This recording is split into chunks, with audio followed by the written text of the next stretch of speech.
Ah, Tulum. It's that absolutely stunning Mayan city perched right on the coast of Mexico's Yucatán Peninsula.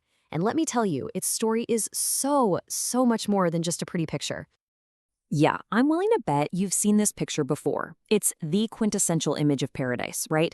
You've got these ancient ruins set against that unbelievable turquoise Caribbean water.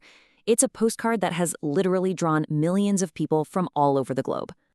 But here's the thing. This absolutely spectacular location, it wasn't chosen just for the view. I mean, the Maya were strategic master builders. So you have to ask, why here? Why would you build a major city on the very edge of a cliff? And that question, well, that's what unlocks the entire story of Tulum. So, to get to the bottom of it, we've got to look beyond that beautiful facade. We need to understand what this place truly was, and we can start with its original name.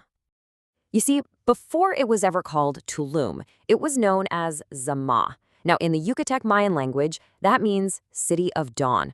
And honestly, it's a perfect name. Just imagine it, standing on a bluff facing east. It was one of the very first places in the entire Mayan Empire to be touched by the morning sun. But, that poetic name, it only tells part of the story. The city's modern name, well, that reveals its more practical and, frankly, more formidable purpose. The name we all use today, Tulum, is also a Yucatec Mayan word, and it simply means wall or fence. And that one little word, that is the biggest clue to why the city was built right here, in this exact spot. Just look at this layout. It reveals the absolute genius of the Maya strategy. On one side, you have these sheer 39-foot cliffs. I mean, that's a natural, impassable barrier right there. And then on the other three sides, the parts facing the land, they built this massive defensive wall. It was, in every single sense of the word, a fortress. And that wall facing the land, it was, on average, about 10 to 16 feet high. Just try to imagine attacking a city that's got cliffs on one side and a wall that high on the other. And the design was just so incredibly thorough. Get this, the wall was up to 26 feet thick in some places, and it ran for 1,300 feet. You could only get in through one of 5 super narrow gateways. They had watchtowers on the corners, of course, and, this is crucial, they had a freshwater cenote inside the walls.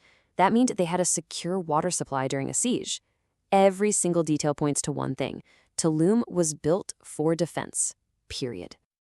Okay, but a fortress is only as important as what it's protecting, right? So what was so valuable inside these incredible walls? Well, Tulum wasn't just some castle. It was more like a vault, and it was guarding one of the busiest commercial hubs in the entire Mayan world. Those same cliffs that offered all that protection, they also had this one key feature, a small cove. This little break in the rock face created a perfect, sheltered landing beach, totally safe from the rough, open sea.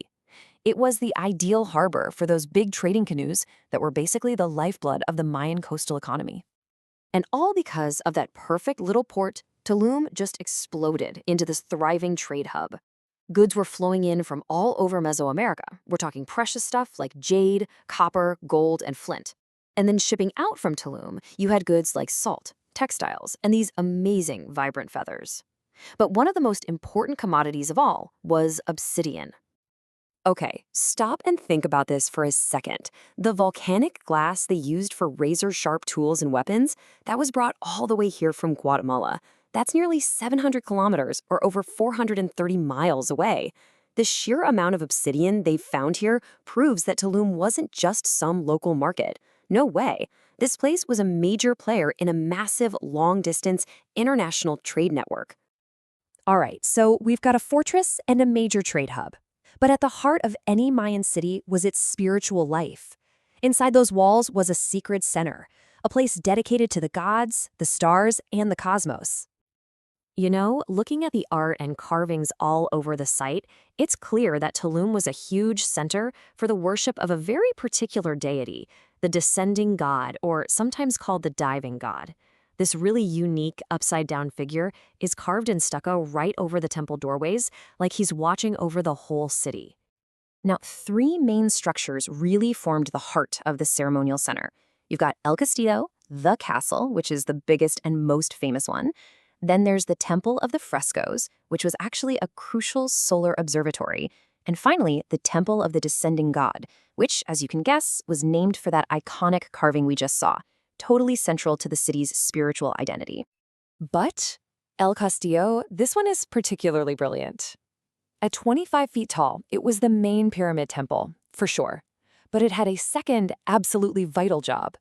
You see, a small shrine at the very top held a beacon, a torch, or a fire, and it was perfectly aligned with a natural break in the offshore barrier reef.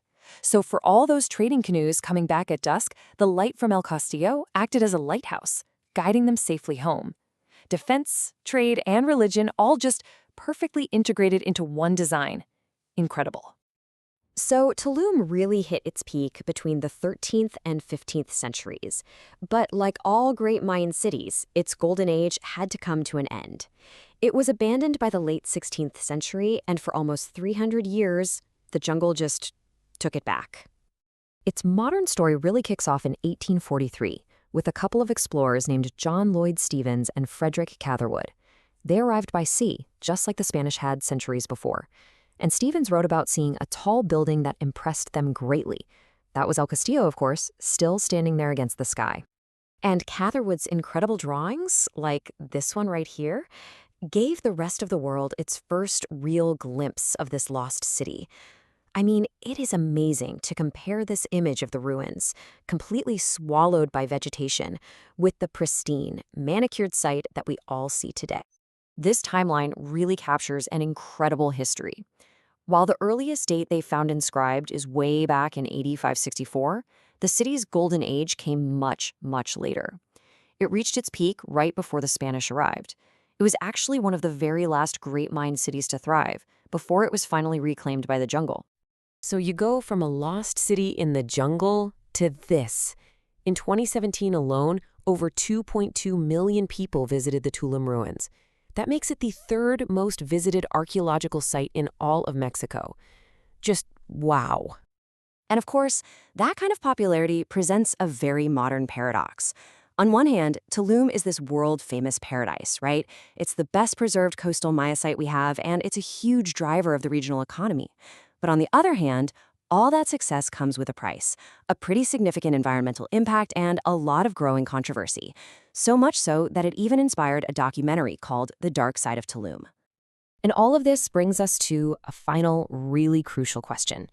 The Maya built Tulum as a fortress, right? A walled city designed to withstand any kind of attack. But today, it faces a totally new kind of siege. A siege from our own admiration. As millions of us flock to connect with this incredible piece of history, you have to wonder, how do we protect this city of dawn from being loved to death?